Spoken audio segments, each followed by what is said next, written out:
aliens, in-depth look at horror and sci-fi TV from two friends who vaguely know what they're doing. I'm Courtney. And I'm MK. And how are you? I'm good. I'm good. Yesterday was my bridal shower, Yeah. and it was so cute. My mom and my sisters did such a good job. Everything was like book themed. And so there was like old books on all the tables and like candlesticks that looked like Lumiere. And there was little soaps that were carved to look like books as the favors. And it was just really, really cute. And everybody was so sweet. And I cried like 3 times. I saw some of your pictures. They were really pretty. Yeah.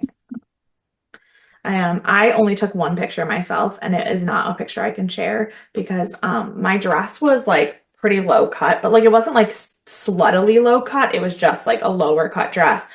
But then when we went to eat lunch, I was like, oh my God, I'm wearing a white dress and like there's sauce on my food. So I tried to tuck my napkin into my dress, but my dress was really low cut. So then when I tried to tap the napkin in, it literally looked like I was trying to be in a burlesque show. Like my tits were just like on a shelf of a napkin. And I was like, That's so funny. so I took a picture just so I could show Dan how terrible it looked. And he was like, not terrible for me. And I was like, oh, you're so stupid. Man. But yeah, no, but most of the gifts were not a surprise. Because Zola emails you every 5 seconds when people buy things on your registry. Um, Yeah, that's a real bummer it is. for me. Yeah. But Jill made me cry because Jill's mom was my mom's maid of honor. And so for my mom's bridal shower, Jill's mom got her engraved like toasting glasses. And so Jill got me engraved toasting glasses. Like Aw. I sobbed. It was beautiful. And my mom and my sisters went together to get the KitchenAid mixer that I wanted, and that was the other time I cried. Nice. I love that for you. But it was just really sweet, and everybody was really nice, and people wrote really beautiful cards. And I didn't read all the messages in the cards there because I was like, I'm not letting you all stare at me. Well, Yeah, no. No, I don't care for that. and then my aunt, I have to tell my sisters, I remembered what my aunt said that pissed me off. I'm really good at my aunt, the nun. I'm really good at pretending that things she says that are absolutely insane don't bother me. But I said, I don't want everybody staring at me while I'm reading the messages. That is a lot of pressure.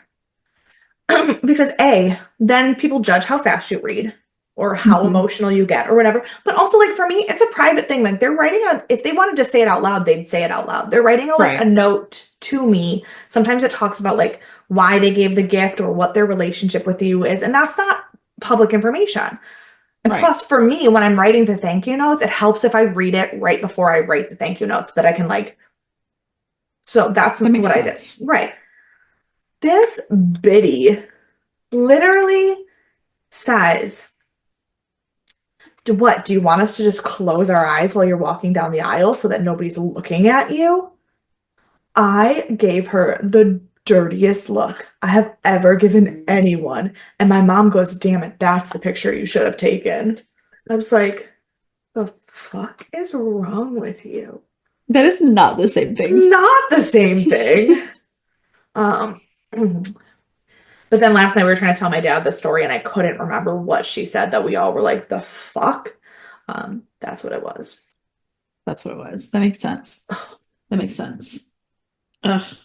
Yeah, I would hate that too. One of the games was a literary love match, and I made my mom change it and put an ACOTAR couple on there. You're ridiculous. To be fair, all of my friends also read the books and were like, obviously that's on there. Wait, so like how did it work? So like one column was like the girls and one column was the boys, and you had to match.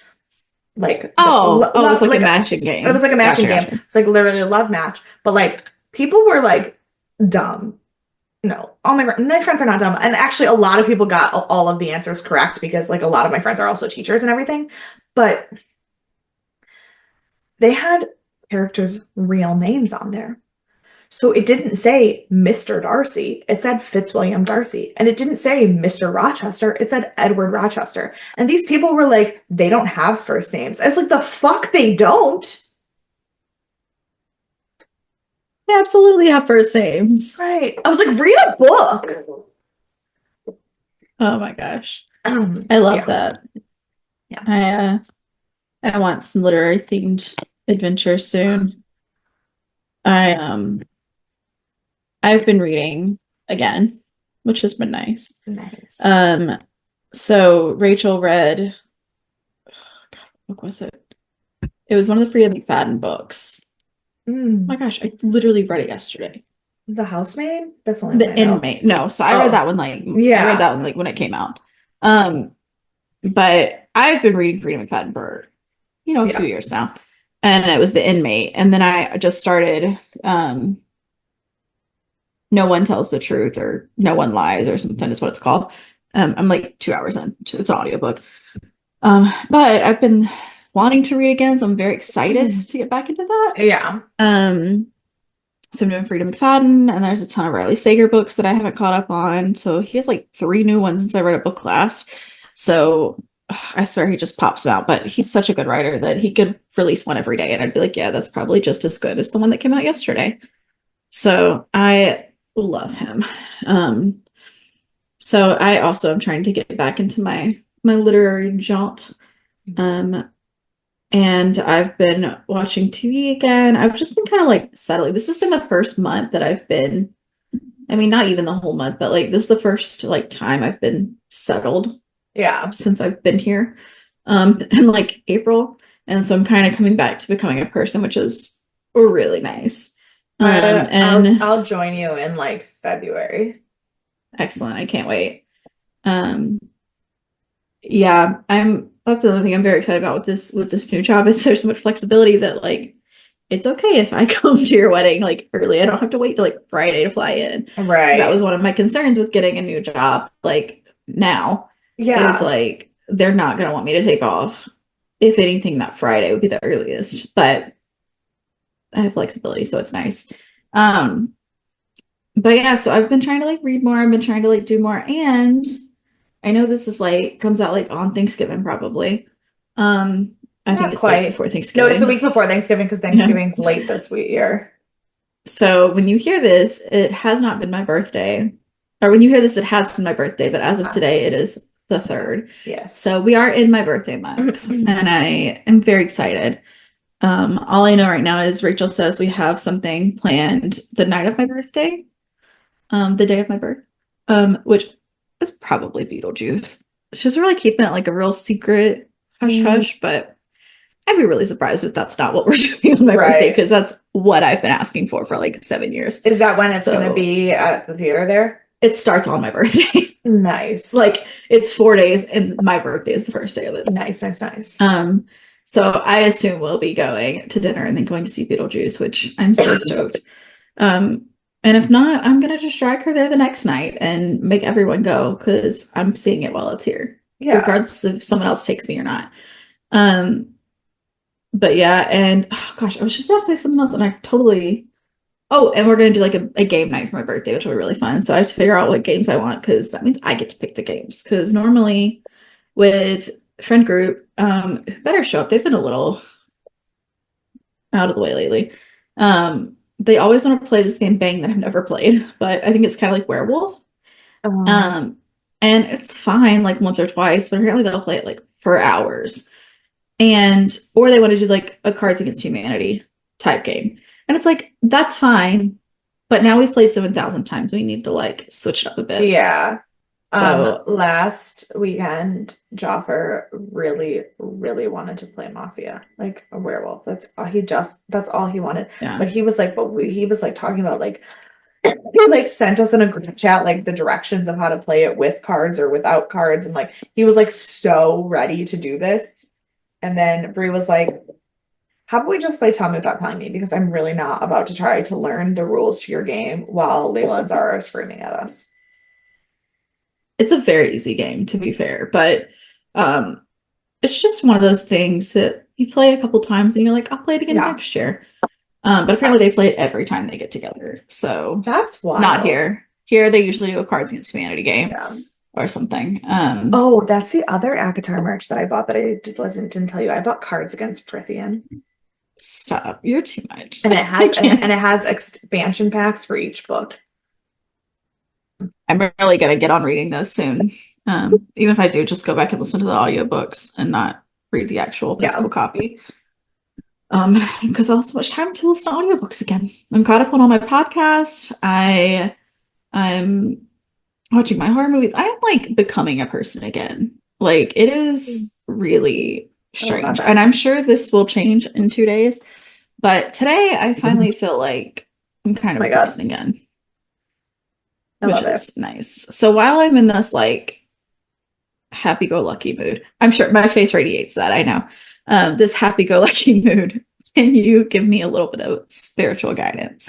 Absolutely. Don't know how guiding or spiritual it'll be, but like I will give it to you anyway. Excellent. In general, people can be categorized in one of two ways: those who love surprises and those who don't. I don't. Correct. I've never met a I do. surgeon. I know I do, but I do. I've never met a surgeon that enjoys a surprise because as surgeons, we like to be in the know. We have to be in the know because when we aren't, people die and lawsuits happen. Am I rambling? I think I'm rambling. Okay. So my point actually, and I do have one, has nothing to do with surprises or deaths or lawsuits or even surgeons. My point is this: whoever said what you don't know can't hurt you was a complete and total moron. Because for most people I know, not knowing is the worst feeling in the world. Okay, fine. Maybe it's the second worst. You what? I said, but I don't know what the worst is if it's the second worst. Heartbreak. It's got to be heartbreak, whether it's because someone died or because you've lost your Yeah, love. That has to be worse than not knowing. I Like you think think so. about like it's like what if sucks, but what if is so much better than like for sure no. You know what I mean? Like True. that's what I would guess at least. True. I Um, don't think you're wrong. Again, story of my life. We have to stop listening to Meredith Grey because she is just bringing me down. She's got to start picking it back up. What season are we in? Are we in like season We're season 5 two. yet? We're in season 2. Oh, Jesus. We're detrimental till the end. Oh yeah, it's a problem.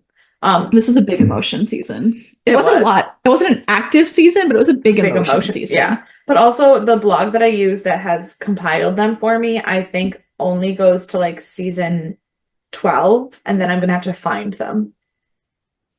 But that's you could probably just go to IMDb quotes. Probably, But also you've got some time. Yeah. If you're going to season 12. Um, I know it sounds like we are a little rambly. We are because this episode is going to be really short to talk about because I don't really know what to say. Yeah. And I'm supposed to be leading this discussion, so we'll see what happens. But we have made it. We have made it to season 3, episode 1. It is called Antipasto, which Italian, we all know. It's like a starter, basically. But speaking of knowing like Italian, yeah. my only real comment about this episode is that if my Italian was better, I might not have been as confused. I know. I like my Italian's okay. Yeah. So I kept up better than I expected to. Right. Like I knew I my Italian's okay, but my Italian is not good enough to have really understood what was happening for everything. Yeah, well they also didn't have subtitles. Like the subtitles were also in Italian. Like it wasn't an answer. Correct. So, and I thought, spoiler alert, I thought that they were going to tell me something about it in the trivia. They don't. There's no trivia for this episode. Bullshit. Really expected a lot more based on what we got from the actual content of the episode. Yes. But it's not. So we just have to decide what it means on our own. This aired June 4th of 2015. It was rated 8.2 out of 10, which had to be for the visual aspect alone.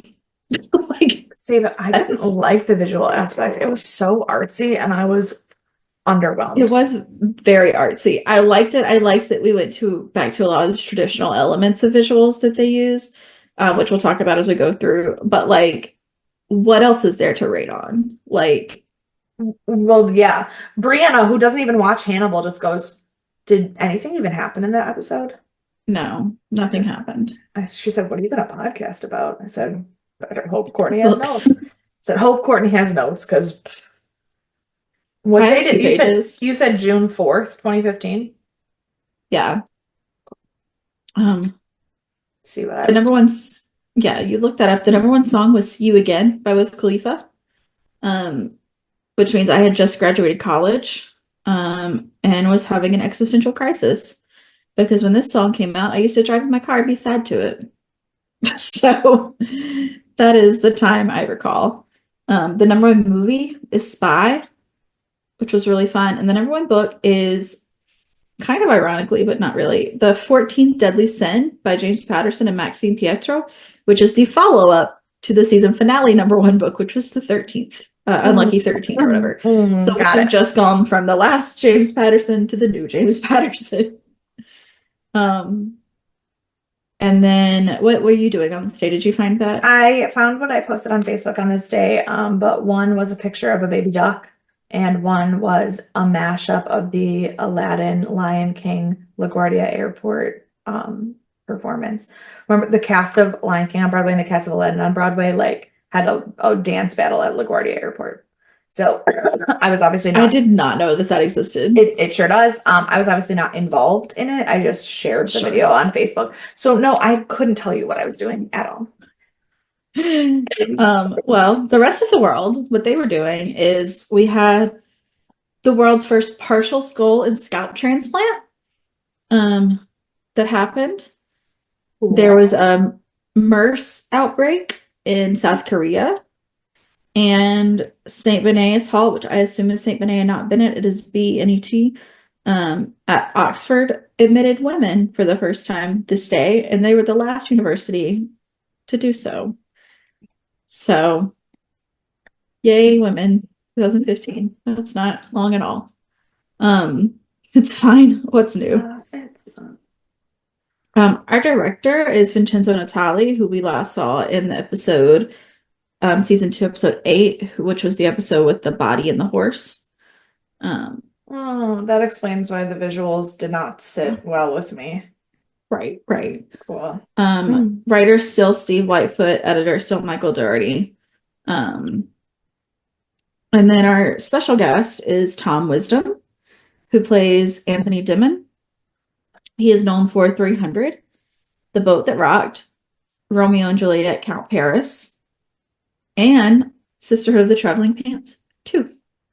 And so I was trying to decide if I was going to say this while you were talking last week about our guest star being from Sisterhood of the Traveling Pants.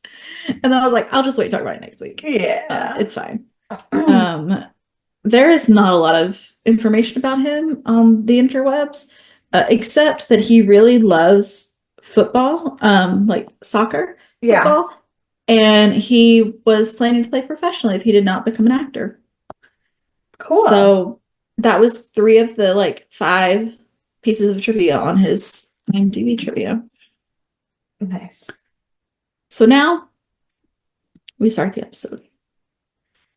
And it is 1 year later from where we started. I don't think it said that, but it says that in the notes. So it is a year later from where we left off the airplane flying to Paris. Yes. Yeah, I don't know if it said it in the episode or not, but it did say it. I don't think it did. It did say it in the description of the episode on Amazon. Yeah. So we start a year later, and we start with Hannibal racing through the streets on his little moped thing, living his best French life. Which again, they're in France. I don't know why we're speaking a lot of Italian, but that's They're okay, not. I guess. Because they're not after this scene. They're not? No. Oh, at the dinner party. You're right. I was so like, they're only in France for one scene. They the whole thing was shot there. Um, Oh, okay. Yeah, no, because but they're in Florence yeah, for most of the episode. that's true. I forgot about that. But they start at a cocktail hour, is what I'm calling. There are no descriptions in this episode. I have no information about what is actually happening, and so I've just No. guessed what the event is, in Yeah, case you're it's some wondering. kind of gala where some kind of famous Right. thinkers are. Didn't see a lot of food, so I just called it the cocktail hour for the poet teacher, poet professor. Um, and he's going about his day, and he's clearly um like very hoity-toity, Yeah. and Hannibal runs into this guy, Anthony, who is real loose lips. This is not a guy you want to like befriend if he's saying all this nonsense to someone he doesn't know. Because he starts talking about how much he hates Roman, the professor, how terrible of a writer he is, all of this. And I'm like, I don't know what your problem is. To Like, be it's like fair, he took speed and then started talking to Hannibal. I was like, to be fair, that sounds like me at a party. Yeah, but you probably aren't going to be like the man of honor talking to someone you don't know about the man of honor being a terrible person. Like, you would say that to like me. Yeah, but to be fair, he catches Hannibal staring with a very unhappy look at the man of honor. And he's like, oh, I saw that disdain in your face. We're on the same page. So, like, he's just bad at picking friends. Right, right. And I also probably, even if I would have said that, I would have started with something like, oh, I saw the disdain on your face, and then waited to see if it actually was disdain or he just caught Yeah. him at the wrong time. Because what if this is his best friend? What if this is Rowan's bestie? This guy just seems a little much. Well, And then we have our first flashback. yeah, what the And fuck was with the flashbacks? so I have two theories. There's the one that it feels like they're trying to impress on you is that these are the flashbacks of things that actually happened that we never saw because we didn't see what happened. Yeah. My belief is because we've gone back to grayscale flashbacks, which is not normally what we do in Hannibal, these are Hannibal's recreated memories that are not real because they also follow along with what's happening in real life. Because you see when he's like cooking the snails, and then we have the flashback with Gideon and the snails. It makes me feel like almost how we talked about, we predicted that, assuming Will is dead, that he's going to see Will in his like mind's palace as he's going through life. That's what I think is happening with Gideon. Okay.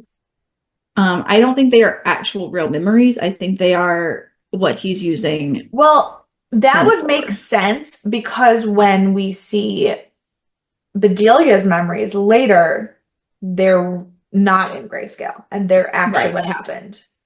Yes. So that is my assumption.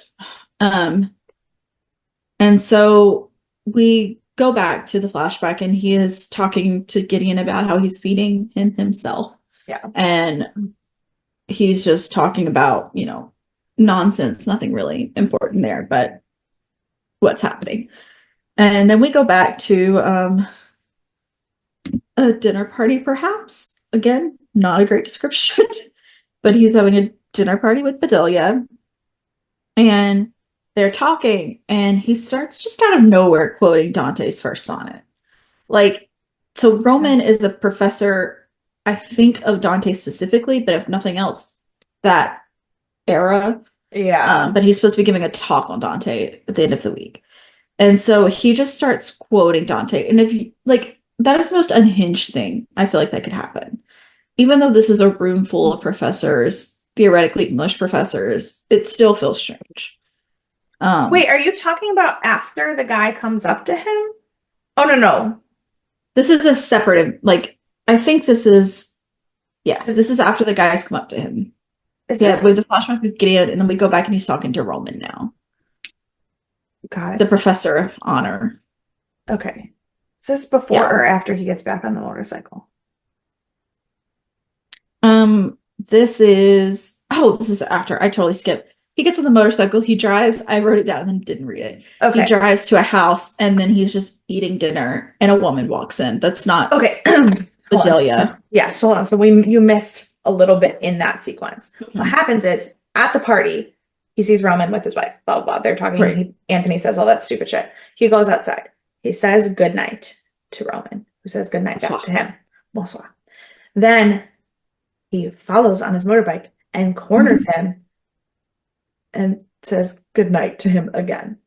Obviously, murder happens because then we get a cooking montage and the flashback is playing during the cooking montage. Yes. Then he's eating his food and Roman's wife walks in and you realize that it's at Roman's house that he has killed him and is eating him in front of her.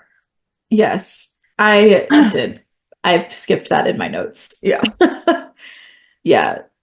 So that's a weird situation. So this happens after the episode, but technically before the same event. Yes. Because Roman's still alive. No, the next scene I was talking about happens technically before this because Roman is still alive. Is it? Yeah, because he's talking to him. That's what he's quoting Dante to. No. That's not who he's quoting Dante to? No. At that point, when he's quoting Dante, he's already pretending to be Roman. He's now this episode was off the rails. So now the credits happened after he ate him. Now we're at this ball gala, everyone's dancing. He is Dr. Fell now. And the guy who he's talking to runs a different university in Florence. And he is trying to say that Dr. Fell is not qualified for this job. And so he's starting a fight with him and Bedelia, who is being Mrs. Fell. So then Hannibal's response to the guy saying he's not qualified to talk about pre-medieval Florentian literature is to quote Dante at him. That is the piece that I missed. I did not realize this other guy was not Roman in the beginning, and that really confused me. And yes, okay. That's why I was like, hold on. There's some pieces missing there because it only makes sense once you know that Roman is dead already. Right. Because I thought, yes. Because then we go on and I know that he does then pretend to be Roman. Yes. This was like basically him, whether he was going to get the job as Dr. Fell or not. Right. Yeah. That makes so much more sense. I must have looked away from that one moment. This is also our 4th episode to record today, so my brain is just like not there yet. I also only know because I was explaining it out loud to my mom and sister as we were watching it because the episode made so little sense that I had to narrate it. And that's the only reason I really know what happened. I'm glad you prepared for this moment. Yeah, so after he starts quoting Dante, then they start talking about ethics and morality and all of the things you do as discussing Dante and whatnot. Yes. And then we go to Bedelia, who is in the bathtub, and she starts lowering herself in to the water, and we see a very similar scene to what we saw with Bloom when she has like the blackness around her, and we just see her like body dropping through. And this was obviously a very artistic scene, as you mentioned. And at first I was like, is she trying to kill herself? Or is she depressed? Because like, my take is that she doesn't want to be there. I feel like it's pretty obvious she doesn't want to be there. Correct. But I can't figure out if she wants to not be there because she doesn't want to be there or because she knows that she shouldn't want to be there. I don't know. I know. So this felt like a very like gray area for her of like, should I just kill myself and get it over with? Or do I keep going? Everything about this episode, I wanted to just kill myself and get it over with. Yeah, well, we have another flashback now. And this one, not in grayscale. And this is repeated throughout the episode. But it's Bedelia saying, if you're about to catch him, it's because he wants you to. And it's because she had told Will that and Jack and like kept saying it over and over as like a sense of, yeah, you're not going to catch him no matter what you think. Which of course sums up the last episode of last season. And then we jump back to today. And Hannibal like walks out of the bathroom and asks Bedelia for permission to get dressed. And it's like, because she's holding a gun to him. Yeah. Yeah, when he walks out naked, she's just standing there with a gun and he's like, "Can I at least put clothes on before you kill me?" Right. And he's just like, but he knows that she doesn't have it in her to shoot him, which she obviously doesn't, because then she just puts the gun down. Yeah. And it's so, I never really know what to do with his reactions to one, having guns on him, and Yeah. two, to other people. Like, he just, it's so strange. And so then they're chatting, and she, what does that word say? She starts asking him if Will is still alive, which is obviously the question on everybody's mind at this All point. right. And he doesn't answer it. He diverts it. And she starts apologizing to him about leaving him without a suitable form of therapy, which is Yeah. like, homegirl, you just need to leave. You just needed to leave Correct. then too. Correct. But that's, and then so then she starts asking him, instead of like, is Will alive? Yeah. His response is just, Will was also not a suitable form of therapy. And she's like, oh, well, and she starts asking more questions about it. And he's like, is this a like professional curiosity or just like a general curiosity? And she's like, uh, professional kind of. Kind Like, of. yeah. So she's like, I feel like she's a very gray line right now. Oh yeah. Um, She's lost her and so mind. then, yeah. So then she goes off the next day to a winery, I guess, a wine store. It looked like an apothecary at first, and then she keeps going, and then she bought wine. So I was like, I don't know what this place is. Right. But that's okay. So she's bought wine, and that's it. That's a very quick scene. Um, and we go back to Hannibal and our new friend Anthony. Um, and he runs into him and invites him over for dinner. And this is where you would assume he's going to kill him and or feed him something remaining from ramen. Who's to say?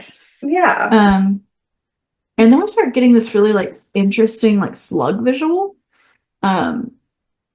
as we lead into a flashback with Gideon. And this is the moment that I was really like, I think these aren't real flashbacks, because we go from the slug visual that we have Yeah. to him talking about like, I guess it was a Snell visual, because he goes into talking about Snells and how he's like making certain types of foods to make the meat taste better. And so he's like, I do the snails, and Gideon's like, you do snails, you do oysters, and can't remember what the other thing is, but there's like all these like fresh seafoods and all of these like salty, flavorful foods. Yeah. And he's like, to make the meat taste better. And he's like, it makes the meat taste better.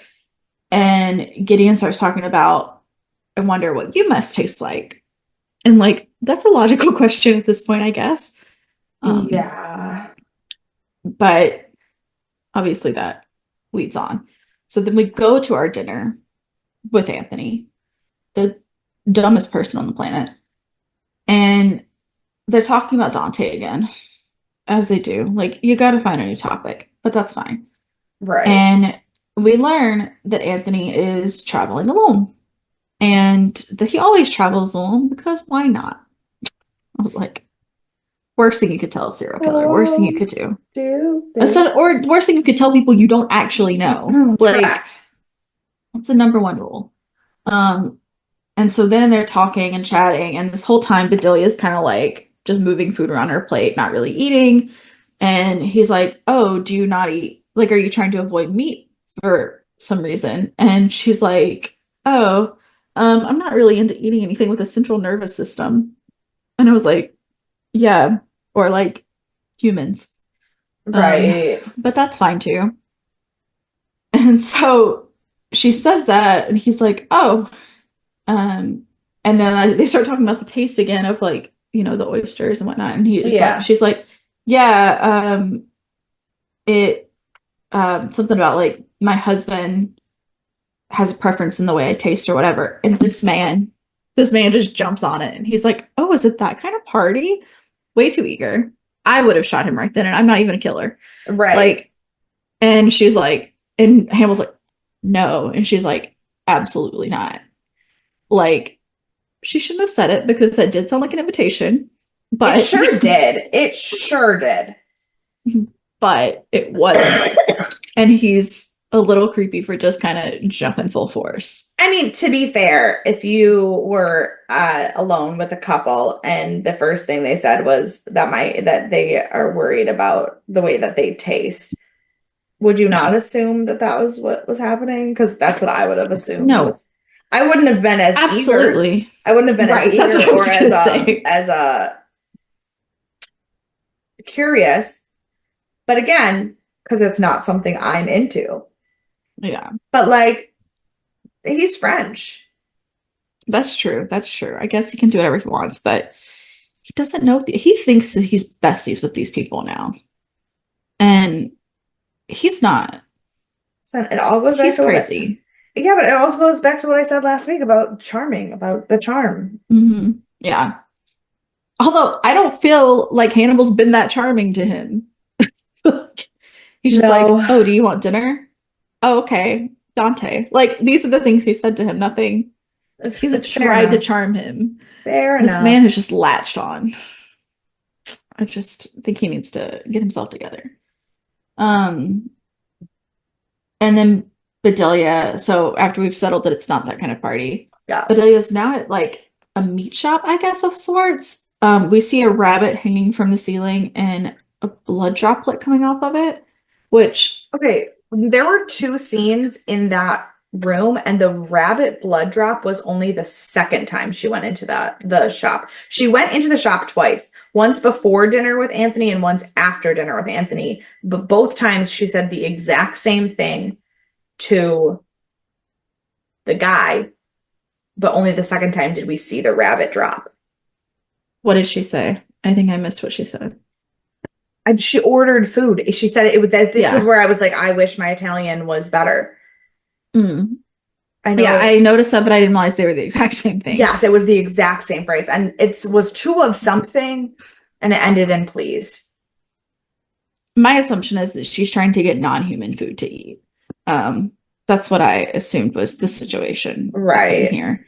Because she's also going like when Hannibal's not around. Yes. So, but yeah, I also am not 100% sure what she ordered. But yeah, so then we go to Bedelia sitting at a train station. And she's sitting at the train station and she looks directly into the camera, which feels like a strange choice because theoretically she's trying to run away, and typically you want to hide your face if you're trying to run away. And being on the run for so long, she should have known that. So I didn't really. Okay. Hold on. I found a Tumblr blog that translates every phrase from this episode. Oh, excellent. The what she orders translates to 2 bottles of Better Montrachet, which is a wine, and white truffles. Right. So it's Well, not that's even what she ordered. Yeah. So that's when she got the wine before dinner. Yeah. yeah, But I didn't says, see wine the says second time. yes, but she says the same thing the second time. I don't know if it is actually don't know if that's actually what they're giving her, but I'm doing Well, it was the first time. I saw Yeah. them give her 2 bottles the first time, but I don't know what it was the second time. but it is the same. Yeah, it's the exact same phrase she says both times she goes in. Yeah. So, but yeah, so then she's at the train station and we get another flashback. And this flashback is her killing her patient. Yes. The one that we've heard so much about that we still only are getting a very baseline visual of. Like, we do know that she killed him and she kind of like comes to, it's like it looks like she spaced out while she was doing it. But then she's covered in his blood and Hannibal walks in and he's like, "What happened?" And she was like, "He was trying to attack me." And they go through this little thing where she's clearly dazed and he's like, "Well, is this your blood?" And she's like, "No."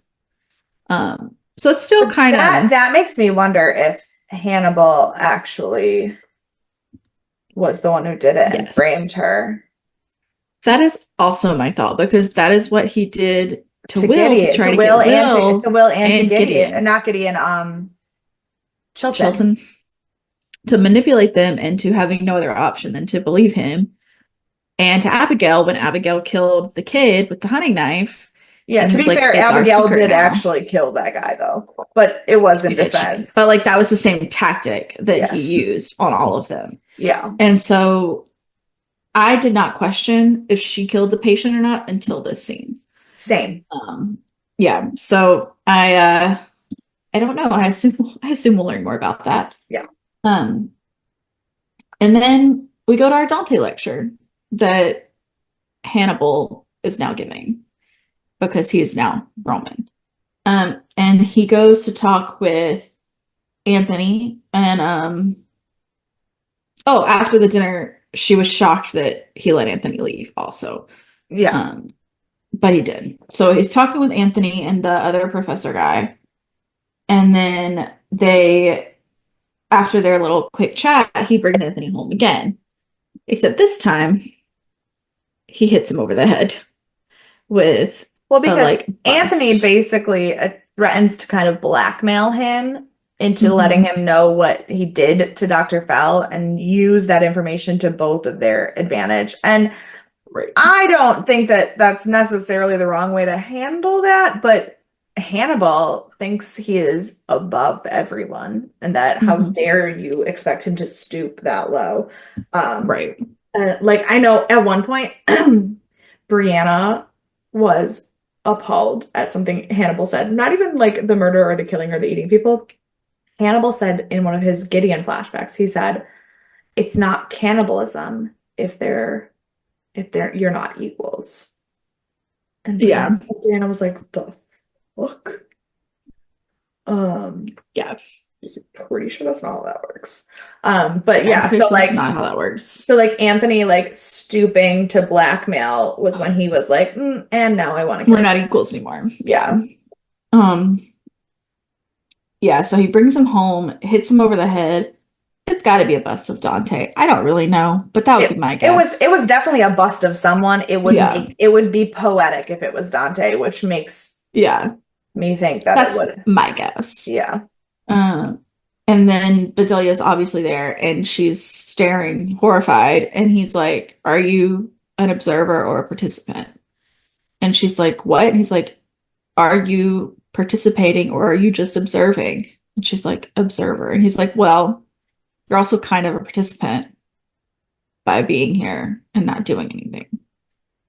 And No, as they're it having wasn't even this, that yeah, it wasn't even that she did nothing. He was like, "Did you already assume that this is what I was going to do and what right. he was going to say?" And she said, "Yes." And he goes, "Then you're already participating." Yeah. Like, and as they're having this little discussion, Anthony's trying to get away and Hannibal walks over and just breaks his neck. So he obviously doesn't get away. And then we have another Gideon flashback. And he's tapping a utensil, just like Mm-hmm. in rhythm. And then he starts talking about how like Snells and stuff like to eat with company and how like that's how they do everything.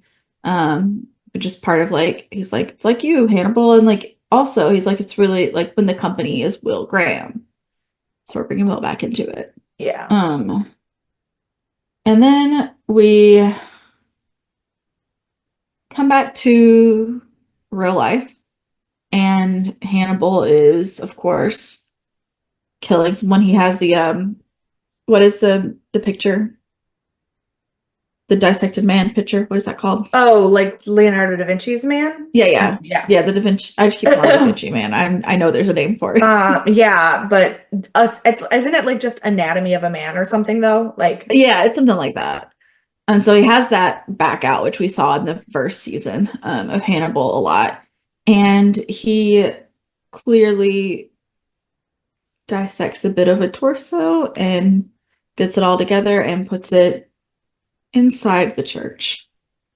Um, obviously to make a statement. And that is where we end our episode. yeah. So yeah, so what are your thoughts? Um, this episode was not good. Yeah, I don't know why it was an 8.2. I don't know how it was an 8.2. I mean, I don't think enough happened. I don't care enough about what they're doing to run from the law. I don't think it was, I think it was very self-congratulatory, like the whole episode, and I just did not really like it that much. Um, Yeah, I think it like I was see. Go ahead. it was just too many artsy visuals and no story. Yeah, and I see what they were like trying to do with that is like it's the first beginning of the season, and so they're trying to make it a little more like artistic and Well, and like a little they're more separated almost. They're recreating a new show within the third season is what it feels like because right. I it was is a like, fresh they're trying start. to set a tone for what this season is when it's so Right. disjointed from the first two. But Mhm. I just didn't like how it was done. I didn't either. And I think it's like they did do that with the very first episode of the series too, is they had more artistic visuals and we see the rewind. And so there's a lot that's happening that's just visual in the first episode of the first season too, but it's all with meaning. Like it Yeah. all felt like it was still progressing a story, like it was building an idea, like it was building a concept. Yeah. Whereas this one felt like it was trying to build off of the really artistic scenes from last season, Hmm. specifically the ones with Bloom, where she's, Yeah. going through the dark waters and stuff. It's building off of all of that and trying to turn this season into something like that. And I don't think that that's going to work. Yeah. But I think it also made it a miss because they wanted to lead in with this really mysterious first episode of they don't want to tell you if anyone lived or died from the last episode. They don't want to tell you how everyone else is doing. They just want to Right. focus on Bedelia and Hannibal being together now. And they don't really want to tell you how that's going though either. They just want to like show you that it is. Yeah. And so you don't get a lot. And it's all visual at this point. And so it's a very frustrating start. And it makes me worry about the season, how we're Yeah. gonna progress. But if this is the way we progress, I understand why it was not renewed for season 4. And I know some of that had to do with not having the rights to Clarice, and that was, I think, the next big section they were gonna do was season 4 is supposed to focus on Clarice. Yeah. So I do also understand that. So I'm hoping that that ends up being the reason and not because the season sucks. But Right. just can't be sure at this point. I know it's really Um, disappointing. yeah. So do you have any thoughts about Bedelia, for example? So like my thoughts about Bedelia are that she also is insane. Like kind of like Hannibal, but not in the same way because she's also a very logical person. And so she knows like I think she has the potential to be as bad as Hannibal and hasn't let herself go that far. And I think that's a lot of this episode and a lot of like Yeah.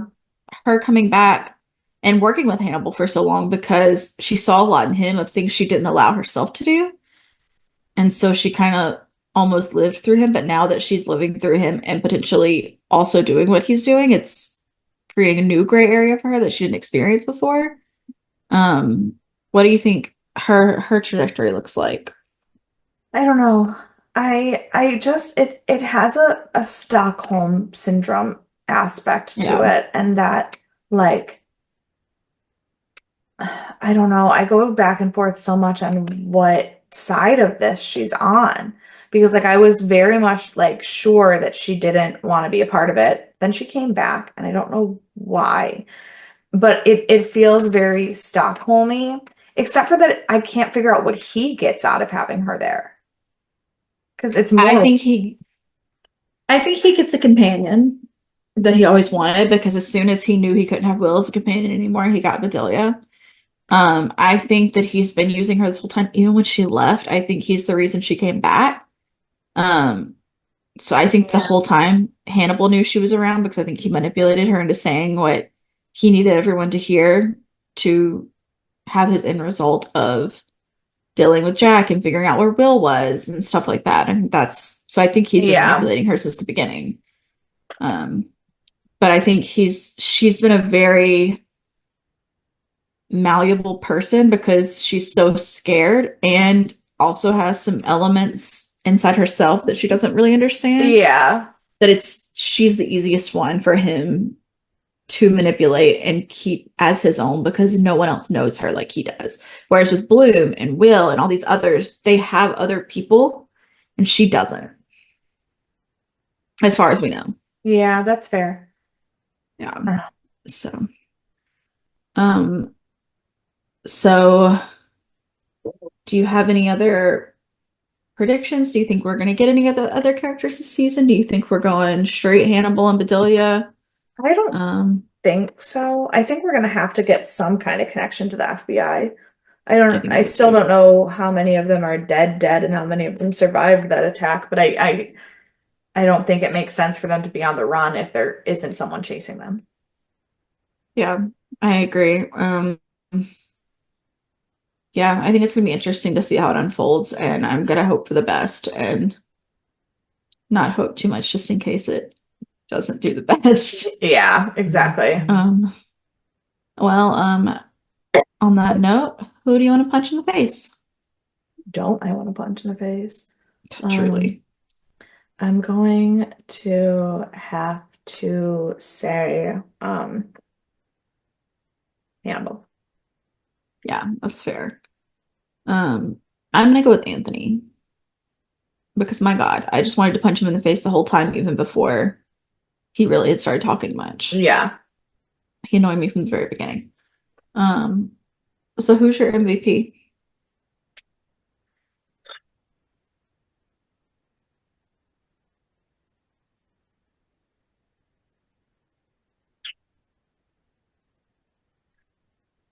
I guess the shitty asshole professor guy who doesn't think Hannibal's good at his job. Because Yeah, literally there are no other characters in this episode except for the three who are insane. yeah. I'm gonna go with Roman's wife.